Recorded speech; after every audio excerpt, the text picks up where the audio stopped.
Radio उड़ान की updates लेने के लिए इस चैनल को सब्सक्राइब कीजिए और इस वीडियो को ज्यादा से ज्यादा लाइक कीजिए और शेयर कीजिए। For more info log on to www.radioudan.com।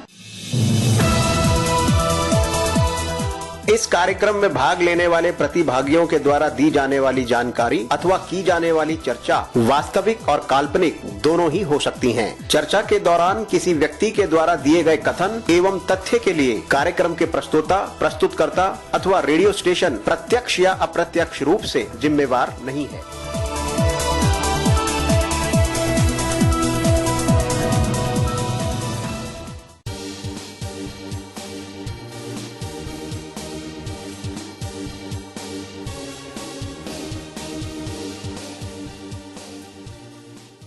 Good evening, नमस्कार, सत श्री अकाल, आदाब।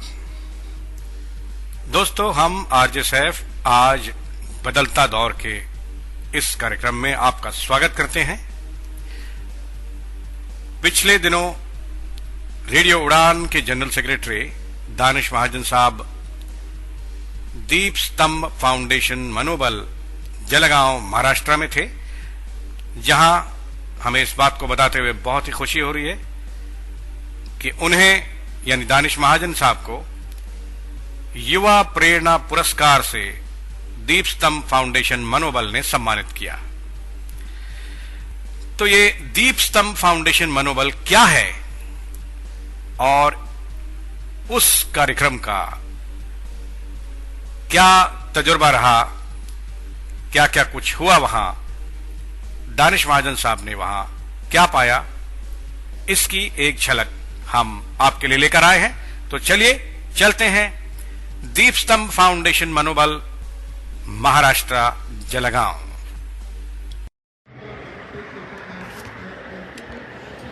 या दोस्तों नमस्कार, बदलता दौर के एक स्पेशल प्रोग्राम में आपका एक बार फिर से स्वागत है। आज हम लोग जलगांव में आए हुए हैं। यहाँ पे एक अवार्ड फंक्शन को हमने अटेंड किया, उसके बारे में थोड़ा सा आपको बताएंगे।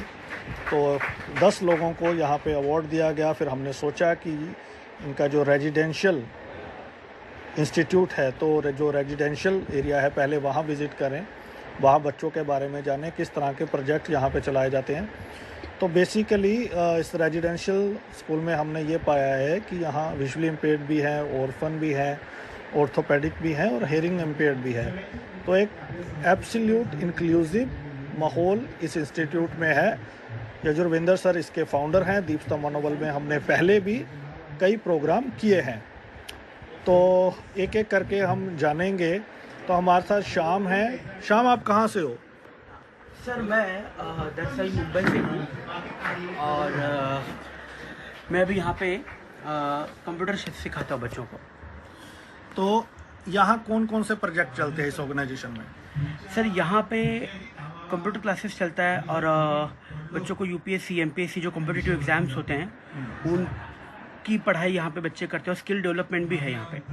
Skill development? यस। तो बच्चों का क्या फीडबैक रहता है? सर फीडबैक तो बहुत अच्छा है उनका। चलिए बच्चों से हम बात करेंगे। आपका एज ए इंस्ट्रक्टर कैसा फीडबैक है, मतलब कैसा माहौल है यहाँ पे, आपको कैसा लग रहा है? सर इंस्ट्रक्टर तो ऐसे इंस्ट्रक्टर मैं देखूँ तो परसेप्शन से तो ऑनलाइन की भी जो बैचेस होती हैं वो भी अच्छी हैं। कुछ बच्चे हाँ बिगिनर्स होते हैं, कुछ बच्चों को जल्दी समझ में नहीं आता। नहीं, यहाँ का स्टाफ कैसा है? यहाँ के स्टाफ तो बहुत अच्छे हैं, हेल्पफुल है एकदम। आपने बताया था आप जौनपुर से हैं बेसिकली। जी। तो वहाँ से यहाँ पर आके एडजस्ट हो गया? बिल्कुल sir. Actually I was born and brought up in Mumbai. अच्छा। तो मेरा पूरा एजुकेशन मुंबई में हुआ, बट मेरा जो गांव है, मेरे माता पिता है वहाँ के जौनपुर के हैं। कितने बच्चों को आपने अभी तक ट्रेनिंग दी है? सर हमने बच्चों को ट्रेनिंग दी है इस 3 साल में। अभी तो ट्रेनिंग ले भी रहे हैं बच्चे और हमने लगभग 25-30 बच्चों को ट्रेनिंग दी है मोस्टली। ग्रेट। हाँ। तो हमारे साथ रवि है। रवि ऑर्फन भी है और ब्लाइंड भी है। क्या हुआ था आपके पेरेंट्स को रवि? मेरे पेरेंट्स को अभी अटैक की बीमारी थी। अटैक? तो कितनी देर हो गई? 10 साल हो गए। तो आपने दीप स्तंभ में क्या ट्रेनिंग ली? मैंने दीप स्तंभ में एमपीएससी राज्य सेवा 1 साल के 1-1.5 साल की। तो अभी क्या कर रहे हैं आप? अभी मैं यूपीएससी की तैयारी कर रहा हूँ JNU में, नई दिल्ली में। अच्छा, तो इस ट्रेनिंग का बेनिफिट हुआ कोई? हाँ हुआ ना। क्या सीखने को मिला? हाँ, सीखने को जो सिलेबस मालूम नहीं था वो सिलेबस मालूम पड़ जाएगा, पड़ा। और पेपर पढ़ने में यहाँ पर जो नए नए लोग आते हैं या इससे भी इंफॉर्मेशन नई नई मिल जाती। और यहाँ के स्टाफ कैसा है? इसका स्टाफ अच्छा है, स्टाफ हेल्पफुल है। कोई बहुत अच्छी मदद। कुछ आपको लगता है कि यहाँ इम्प्रूव होने की ज़रूरत है? इम्प्रूव करने की और तो नहीं लगती, हो गया है यहाँ से काफ़ी इम्प्रूव हो गया है। जितना मिला। तो आप सेटिस्फाइड है पूरी तरह से?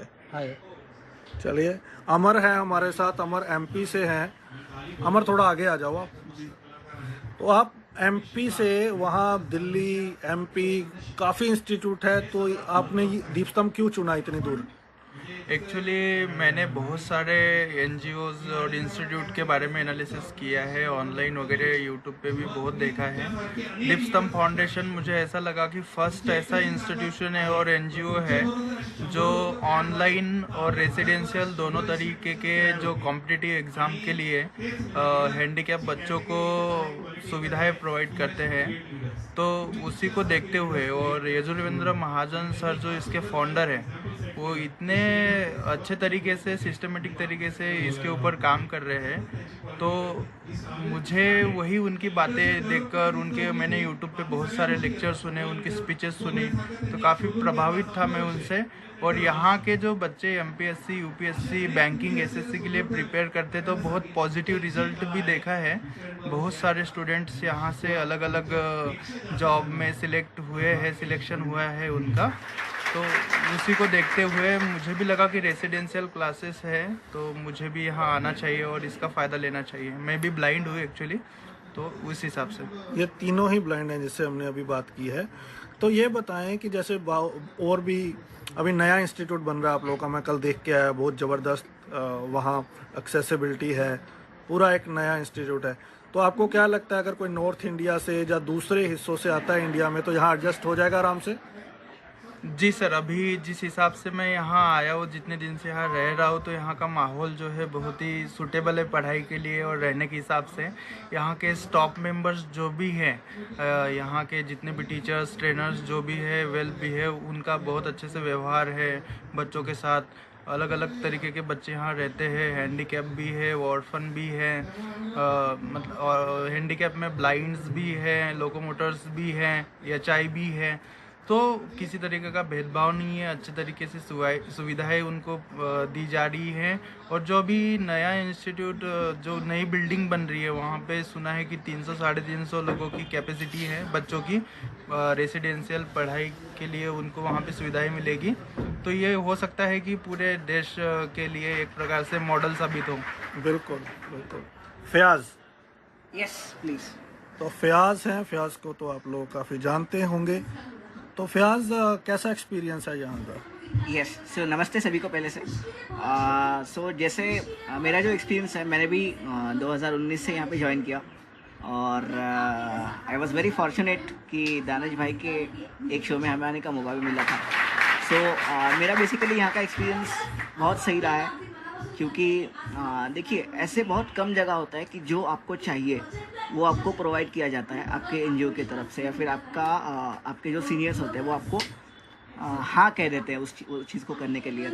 सो यहाँ पे मैंने ये एक देखा कि हमने कुछ भी लाइक जो भी बेसिकली मेरा काम यहाँ पे क्या है कि मैं टेक्निकल ट्रेनर भी हूँ, इंस्ट्रक्टर भी हूँ और कम्युनिटी रिप्रेजेंटेटिव भी हूँ फॉर पर्सन्स विद डिसेबिलिटी। सो मेरा काम यहाँ पे बेसिकली क्या है कि मैं यहाँ पे जो भी टेक्निकल रिकमेंडेशंस होती हैं जो पर्सन्स विद डिसेबिलिटीज़ के लिए सही हैं, ऐसे एप्लीकेबल रिकमेंडेशंस को ऊपर तक पहुँचाना और उनसे बात करना इस बारे में कि वो ख़रीदें हम। अच्छा। तो ये बेसिकली मैं करता हूँ।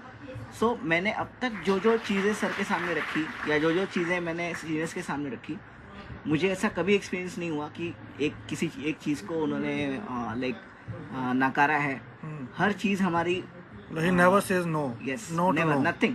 Okay, great. तो श्याम, आप बता रहे थे कि सर हर 3 महीने बाद मूवी दिखाने लेके जाते हैं? जी जी, 2 महीने बाद सर। तो और इस तरह की जैसे मूवी दिखाना, इसका मोटिव क्या रहता है और इस तरह के और क्या क्या इनिशिएटिव लिए जाते हैं? सर जो मोटिवेशनल मूवी होती है ना वही दिखाते हैं। जैसा अभी हम गए बार 83 एक मूवी थी, वो हम देखने गए थे, क्रिकेट की जो मूवी थी वो। तो मोटिव ये रहता है कि लोग इतने मुश्किल हालात से गुजर कर इतनी बड़े ऊंचाइयों पे जाते हैं, बड़े ऊंचाइयों को छूते हैं। उसी प्रकार हम भी कर सकते हैं, हम भी किसी से कम नहीं है। ये मोटिव होता है लोगों को दिखाने का। सही। तो चलिए इसी तरह हम बातचीत करते रहेंगे, यहाँ के फाउंडर्स और टीचर्स से भी आपकी मुलाकात करवाएंगे। बहरहाल आप सभी का जुड़ने के लिए थैंक यू। हेलो एवरीवन, मेरा नाम नाज़नीन शेख और मैं नागपुर से हूँ। मेरा डीएड वीआई स्पेशल और ग्रेजुएशन कंप्लीट हो चुका है और मैं यहाँ एमपीएससी सेल्स टैक्स इंस्पेक्टर की प्रिपरेशन कर रही हूँ। गुड इवनिंग एवरीवन, मेरा नाम मंजूषा कोंडेवाड़, मैं नांदेड़ से आई हूँ। मैं यहाँ एमपीएससी प्रिपरेशन करती हूँ। My name is Om Sudhir Mapari. I have done my 12th from Riverdale High School, Aurangabad, Science.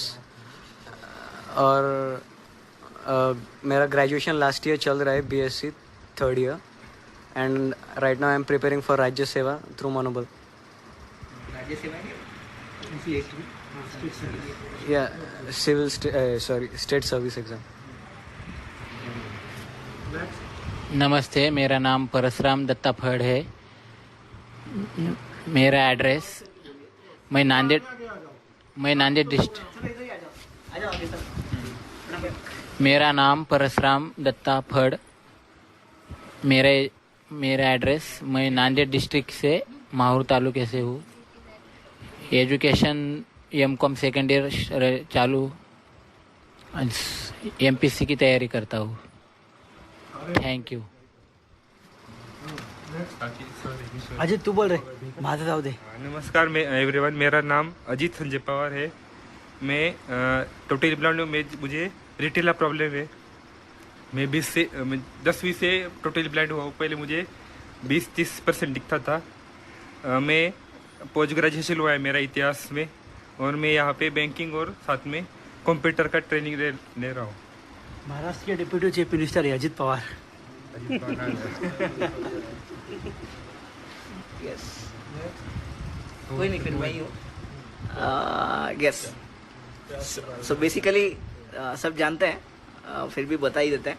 सो मेरा नाम फयाज है और मैं यहाँ पे as a technical head consultant और कम्युनिटी रिप्रेजेंटेटिव इस ओहदे पर काम करता हूँ। सो या दैट्स ऑल अबाउट मी। तो मेरा नाम श्याम जी, आप भी करो अपने आप को। जी सर, मेरा नाम श्याम है और मैं भी फयाज सर की तरह इसी टेक्निकल डिपार्टमेंट संभालता हूँ यहाँ का, दीप स्तंभ का बस। और हम जौनपुर से हैं जी। तो हमारे साथ अमृत देशमुख जी हैं, मुंबई से हैं। इन्होंने एक ऐप बनाई है बुक्स को लेके, उसके बारे में जानेंगे। कल इन्हें भी मेरे साथ अवार्ड मिला है। 35 लाख इनकी ऐप्स के डाउनलोड्स हैं, एक्टिव सब्सक्राइबर हैं। तो अमृत साहब टेड टॉक्स पे अवेलेबल हैं, तो यूट्यूब पे आप सर्च करके इनके बारे में और जान सकते हैं।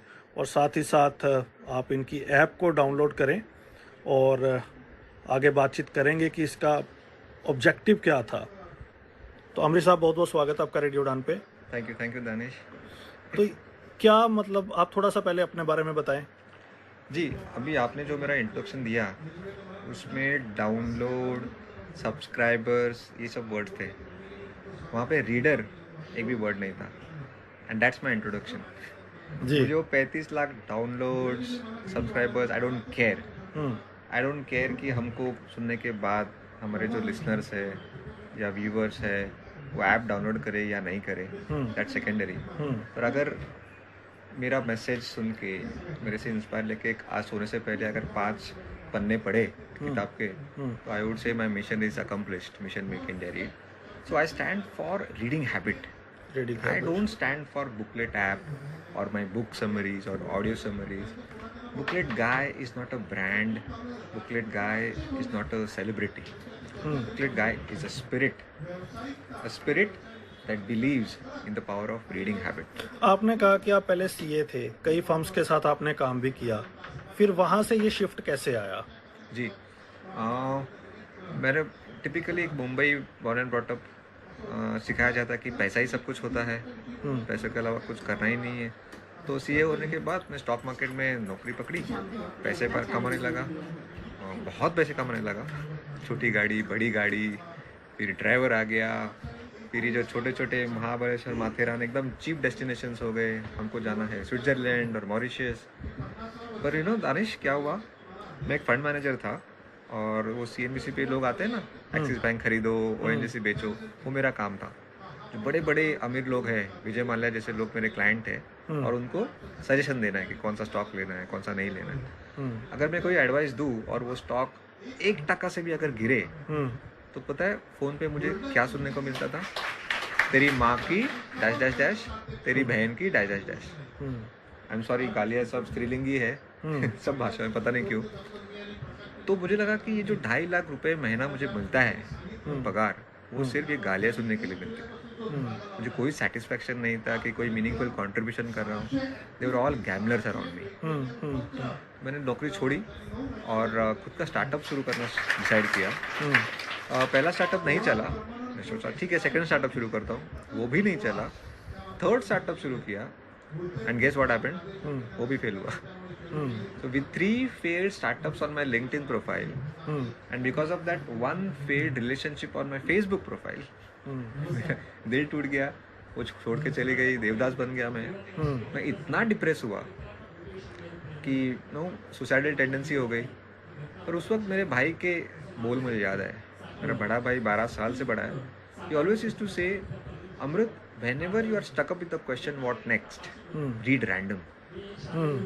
और घर पे जो किताबें धूल लेके बैठे थे नो अड़ोस पड़ोस के, सबके बुक्स मैंने इकट्ठा किए, पढ़ना शुरू किया। और बहुत सारे कोइंसिडेंटली वर्ल्ड लीडर्स के बुक्स थे, biographies, Mahatma Gandhi, Swami Vivekananda, Martin Luther King junior, Nelson Mandela, Mother Teresa, Abdul Kalam. And I realised why I failed in my 3 previous startups. क्यों मुझे वो सेटिस्फैक्शन नहीं मिल रहा था स्टॉक मार्केट में, even if my bank balance was huge. It was the fundamental question I must ask myself whenever I started a new venture, what's in it for me? मेरी तरक्की, मेरा पैसा, मेरा बैंक बैलेंस, मेरे profits. और ये लोग सब बड़े बड़े लोग कुछ और ही बात कर रहे हैं। And there was a paradigm shift in my mindset from what's in it for me to what can I give. वहाँ से वो शुरुआत हुई। राइट। कल आपने एक मंत्र भी दिया था कि अगर आपको चेंज होना तो आपको पढ़ना पड़ेगा, अगर पढ़ोगे तो आप ग्रो करोगे। ये बताएं कि आपकी ऐप का क्या नाम है, और बहुत सारे लोगों के फीडबैक आते होंगे, जैसे आपने बोला कि अगर 5 लोग भी पढ़ते हैं उसको तो आपका जो मकसद पूरा हो जाता है। तो क्या इस तरह के कोई फीडबैक आए कि सर आपने हमें ये हैबिट डाल दी रीड करने की? एक किस्सा हुआ था, तो मेरे ऐप में टेक्स्ट और ऑडियो दोनों है ना। एक लड़की का फ़ोन आया रात को 11 बजे।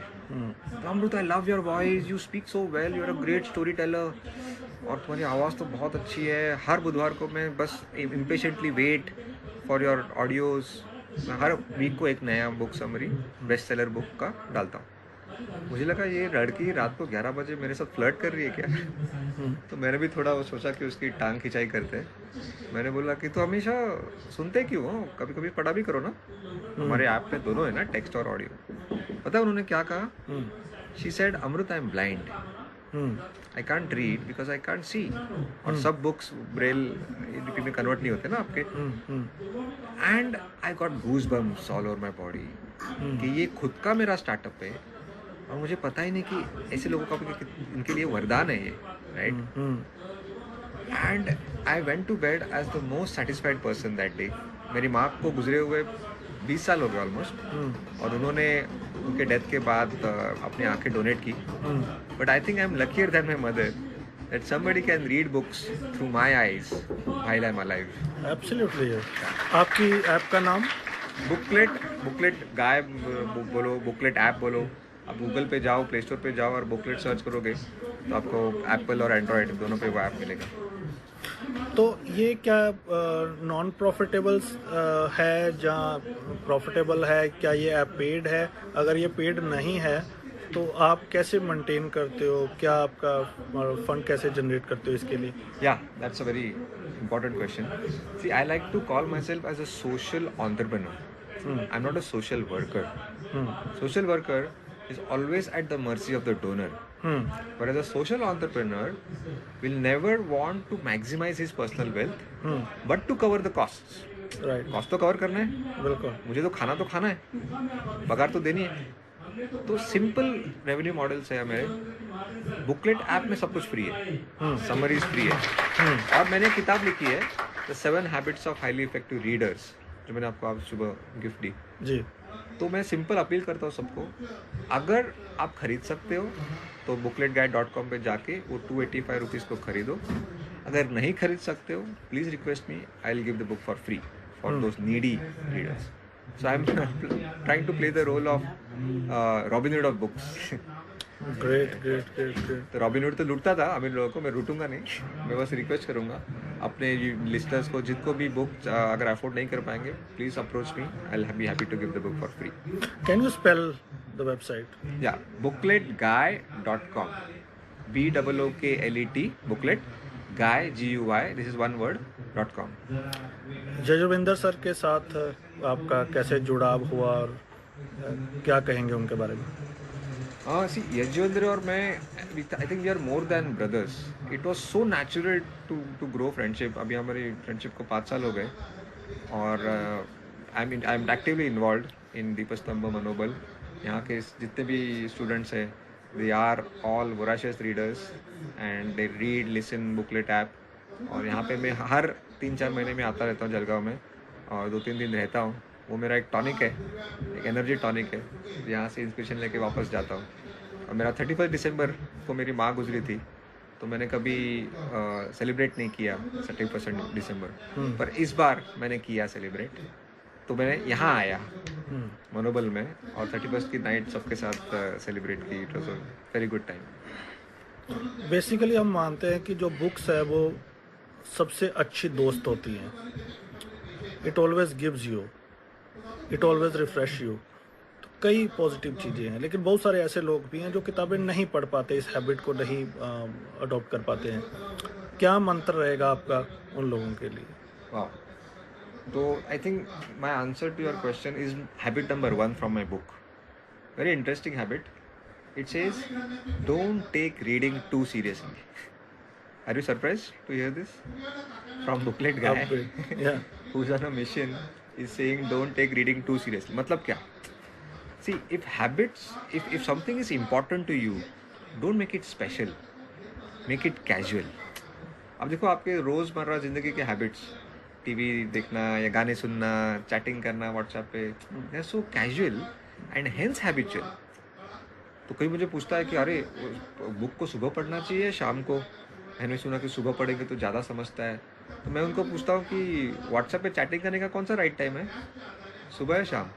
So you get my point कि ये सब बहाने हैं नहीं पढ़ने के, और कुछ नहीं कि सुबह अगर टाइम नहीं मिला तो अभी पूरा दिन मैं नहीं पढ़ूंगा, ऐसा नहीं है।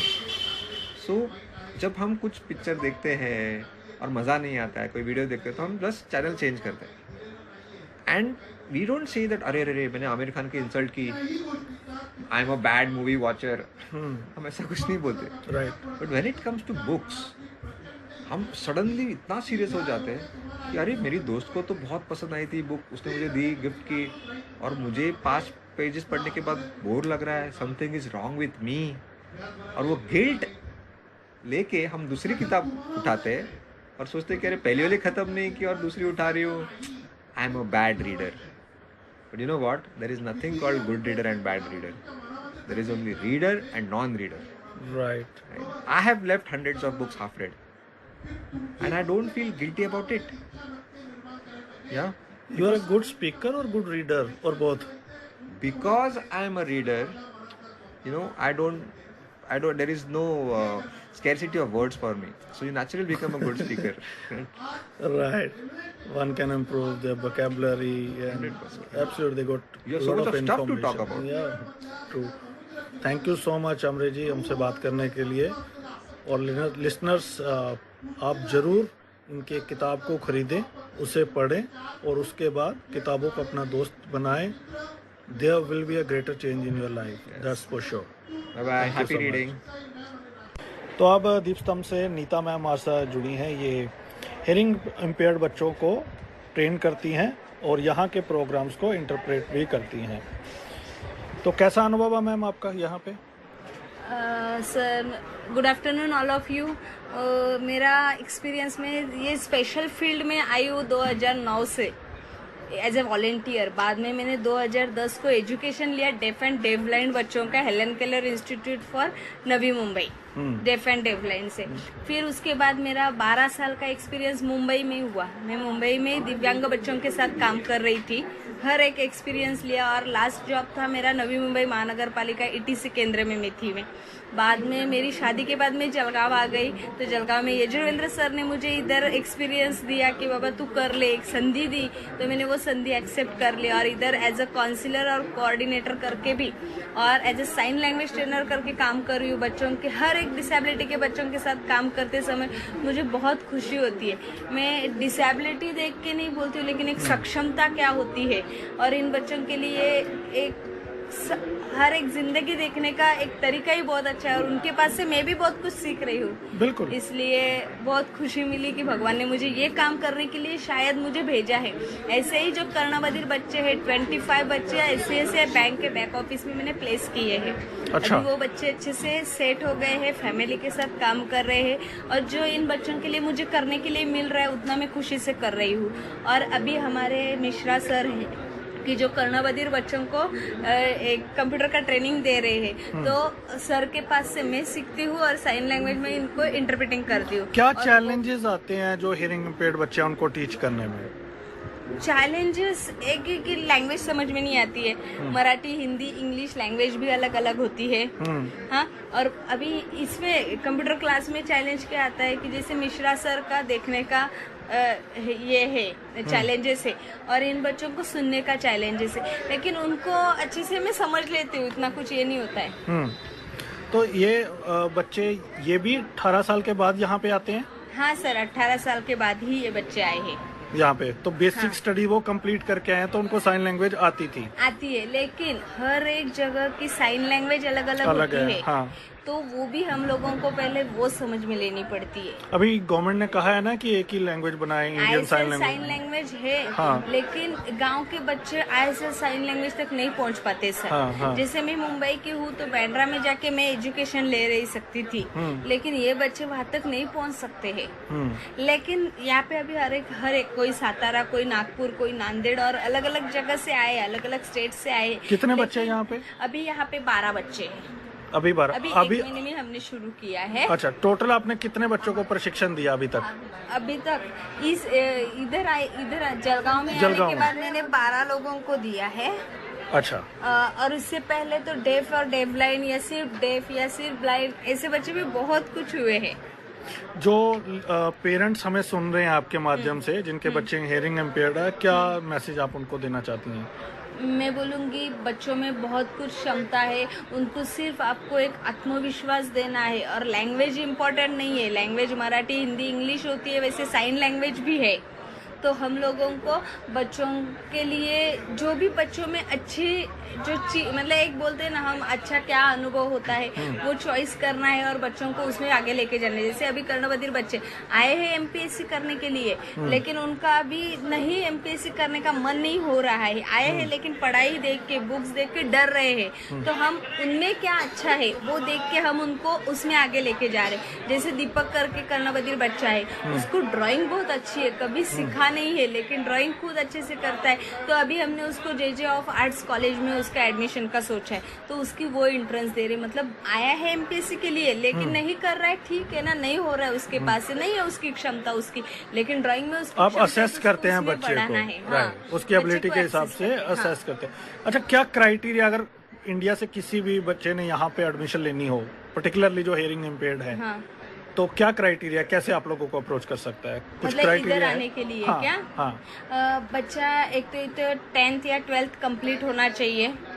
हाँ, उसका अगर स्पर्धा परीक्षा करने की इच्छा होगी तो वो हमें मतलब दीपस्तंभ से कांटेक्ट कर सकता है और वो इधर आ सकते हैं। अभी के लिए हम सब फ्री दे रहे हैं बच्चों को, रहना, खाना, प्रशिक्षण, एजुकेशन, रीडिंग सब हम फ्री दे रहे हैं।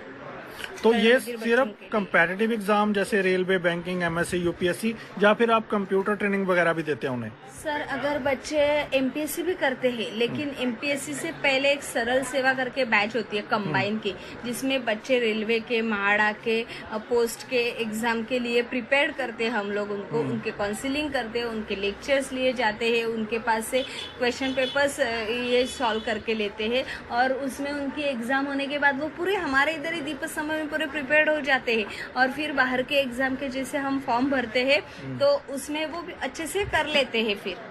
अच्छा, ये और वो जॉब पे भी लग सकते हैं। राइट। किसी की जॉब, आपने बोला बैंक में लगे हैं कई लोग? हाँ, लगे हैं, लेकिन है वैसे भी लगे हैं। तो अच्छा, लास्ट सवाल, आपका कैसे इस फील्ड में आना हुआ? आपने क्यों सीखी साइन लैंग्वेज? आप इस फील्ड में आई मतलब मेरा पहले से एक सोशल वर्क में बहुत इंटरेस्ट था। मैं पहले वृद्धाश्रम में जॉब पे थी। फिर ऐसे ही लगा कि यार ब्लाइंड बच्चों के साथ एज ए वॉलेंटियर चाहिए, तो हमारे पास तो टाइम है ना, हम कॉलेज करके भी टाइम उनको दे सकते हैं। तो वो टाइम मैं उनको 2-3 घंटे का देती थी। तो उसमें मुझे ऐसे लगा अभी ये टाइम दे के मुझे एक ब्लाइंड बच्चे अभी ब्रेल सिखा रहे हैं और मुझे गणित पाठी सिखा रहे, तो मैं ही प्रॉपर एजुकेशन ले लेती हूँ कि मैं भी और बच्चों को सिखा सकती हूँ। तो मैंने फिर उसमें से प्रेरणा ली कि नहीं, हमें करना है। तो फिर मैंने डेफ एंड डेफ ब्लाइंड का एजुकेशन लिया, लेकिन मैंने जॉब किया मल्टी डिसेबिलिटी के बच्चों के साथ। डेफ बच्चा आएगा तो भी सिखा सकती हूँ, ब्लाइंड आया तो भी, ऑटिस्टिक बच्चों के साथ भी मैंने काम किया है और एमआर बच्चों के साथ भी काम किया है।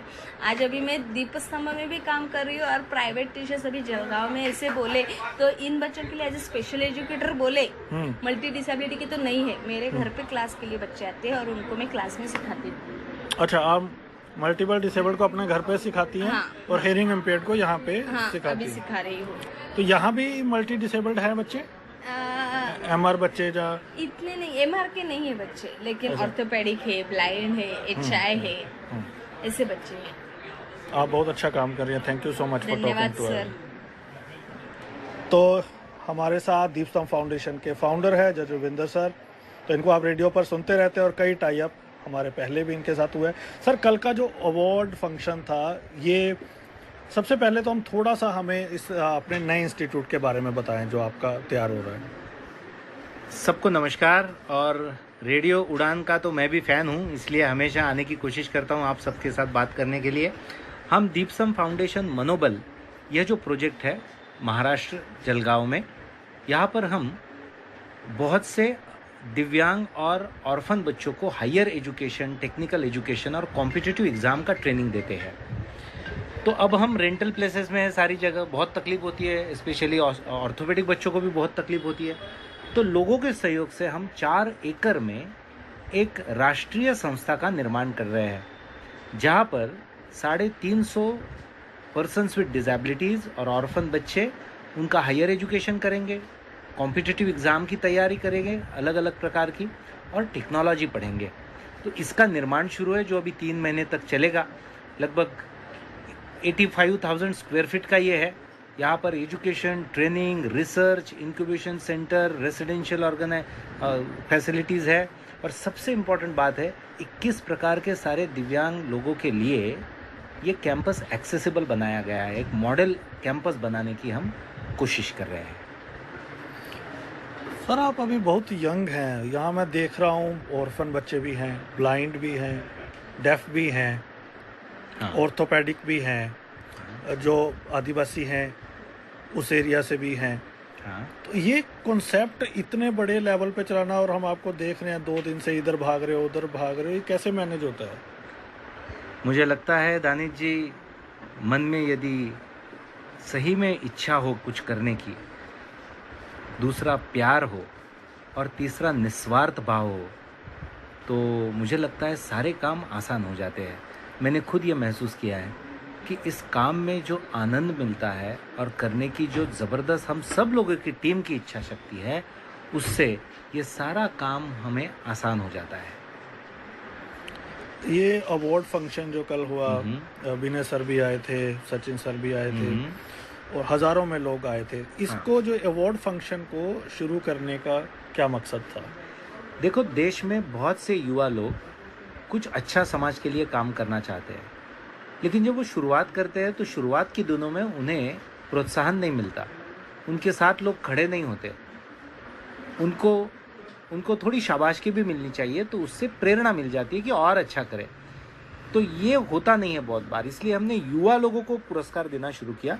क्योंकि होता क्या है, 20, 25, 30 साल काम करने के बाद कोई सम्मान करता है, अवार्ड देता है, तो हमने युवा लोगों को देना शुरू किया कि 4, 5, 6 साल हो गए, उन्हें हम चुनते हैं देश भर से, और इन लोगों को ये अप्लाई नहीं करते। हमारी रिसर्च टीम है, ये चुनती है ऐसे लोगों को जो निस्वार्थ भाव से काम कर रहे हैं, समाज के लिए योगदान दे रहे हैं, ऐसे लोगों को हम चुनते हैं।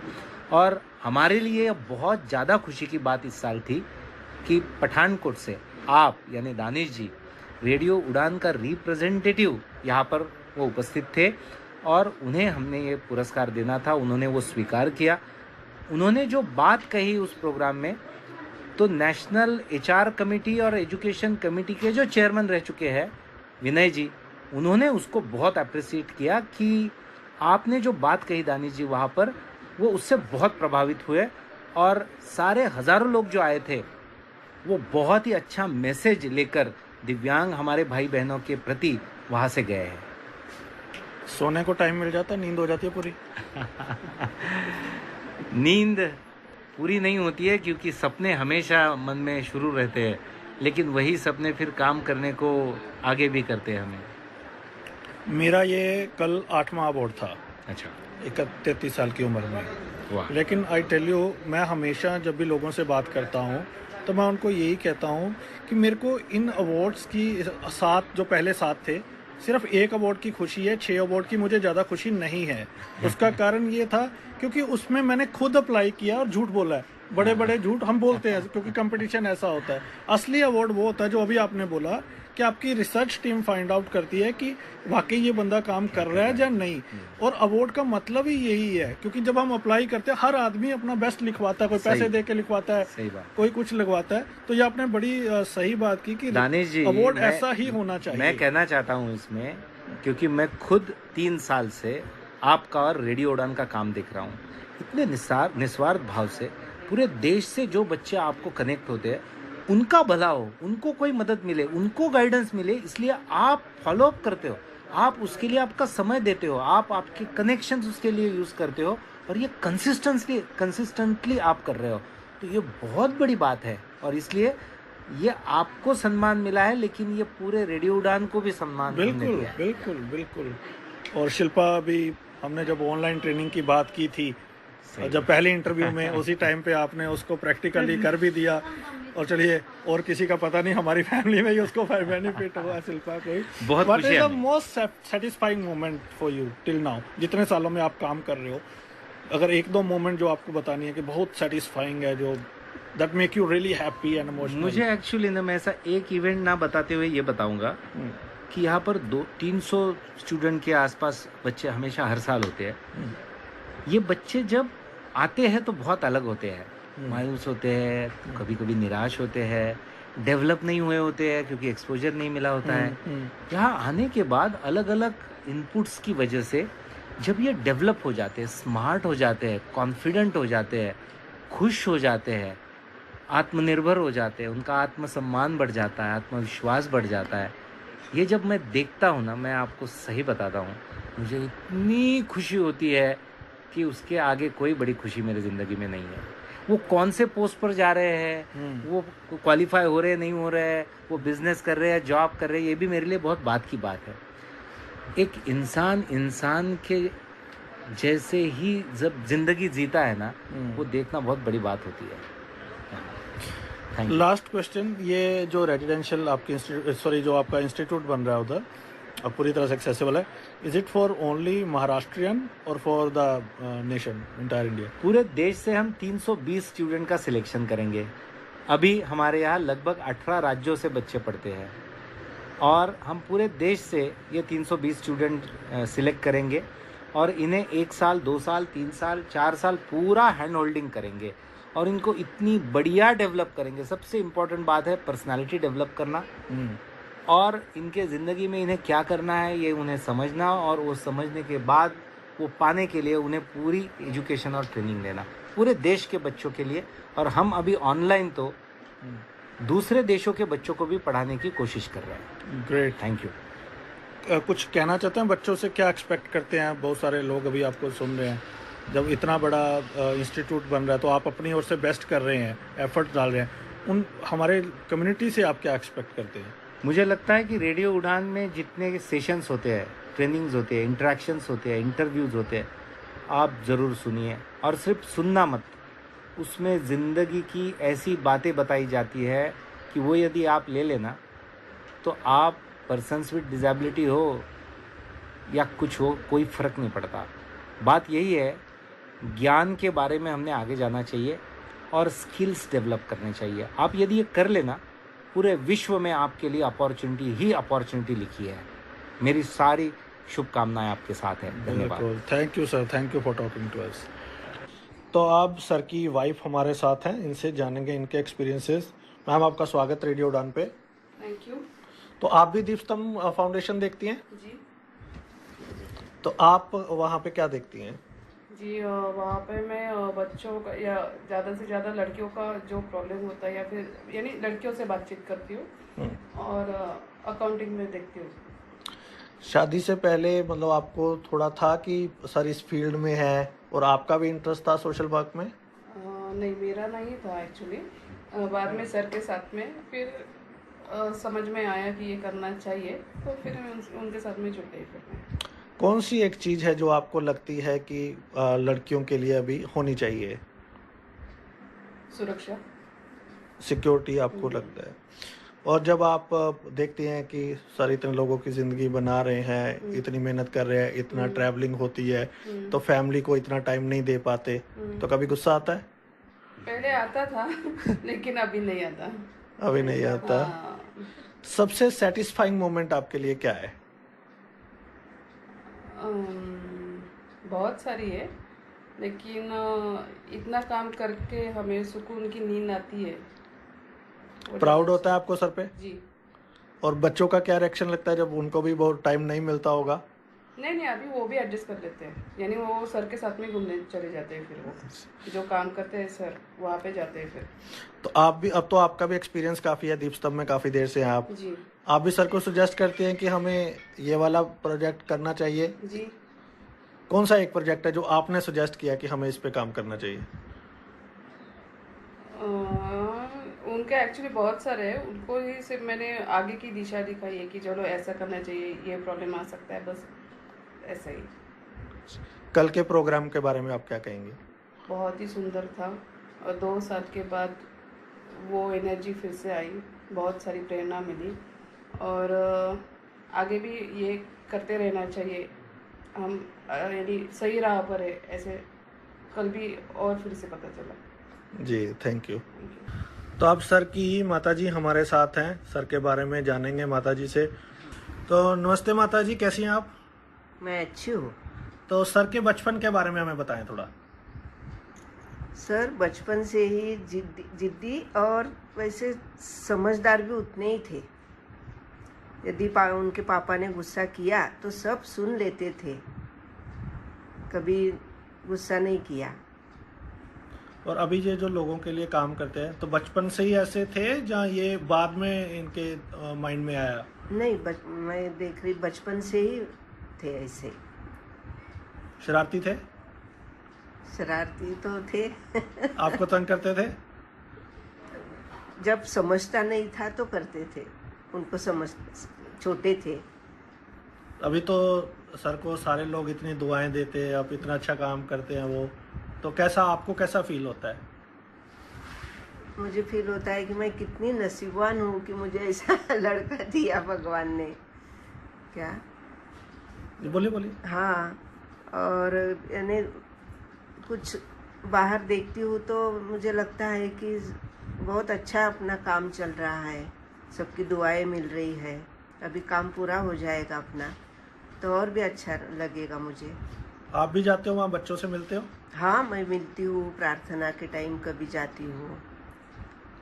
तो क्या एक लोगों को आप क्या संदेश देंगी? यानी मनोबल के सभी को, पूरे समाज को।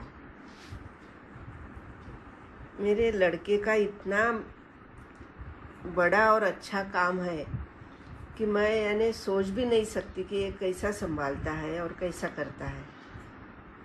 तो मैं यही सोच में रही थी कि अपना ये कैसा चल रहा है इतना बड़ा काम। तो संदेश तो इतना नहीं, लेकिन मतलब लोगों को सर की तरह काम करना चाहिए। हाँ, लगता है ऐसा कि सभी ने यदि ऐसा थोड़ा थोड़ा अच्छा काम किया तो अपने देश का अच्छा होगा, देश आगे जाएगा। चलिए, आप इसी तरह हाँ, सर को आशीर्वाद देती रहे, हमें भी आशीर्वाद देती रहे। हाँ, और अपना ध्यान रखें। बिल्कुल देते ही है, बहुत ध्यान देते हैं दोनों जी। Thank you. हाँ। तो दोस्तों, ये थी दीप स्तंभ फाउंडेशन में आयोजित कार्यक्रम की एक झलक। आपको ये कार्यक्रम कैसा लगा, आपके क्या तासुरात हैं, क्या विचार हैं, फीडबैक क्या है, ये आप हमें जरूर लिखें। इस बारे में आपका बहुत बहुत शुक्रिया। Thank you very much for your patience. सुनते रहिए रेडियो उड़ान, a flight of life.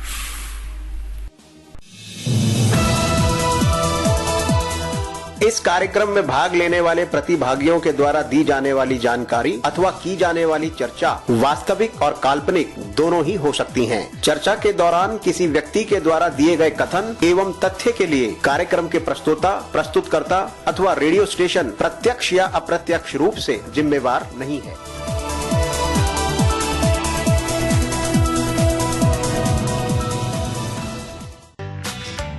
Radio उड़ान की अपडेट्स लेने के लिए इस चैनल को सब्सक्राइब कीजिए और इस वीडियो को ज्यादा से ज्यादा लाइक कीजिए।